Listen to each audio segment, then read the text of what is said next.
અમદાવાદ શહેરમાં આવેલી જીસીએસ હોસ્પિટલમાં ભાગ્યે જ જોવા મળતા ટ્યુમરનો સફળ ઇલાજ કરવામાં આવ્યો છે।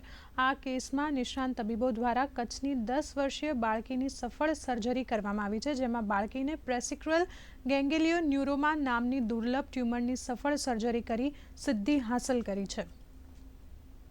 આ ગાંઠ ખૂબ જ રેર છે અને વર્લ્ડમાં અત્યાર સુધી ટોટલ આના 30 જ કેસ નોંધાયેલા છે, જેમાં બાળકોમાં માત્ર 6 કેસ નોંધાયેલા છે। તે કોઈપણ સ્ટ્રક્ચરને નુકસાન કર્યા વગર ભવિષ્યમાં બાળકીને કોઈપણ તકલીફ ના થાય તે રીતે સક્સેસફુલી સંપૂર્ણ ગાંઠ અમે રિમૂવ કરેલી છે।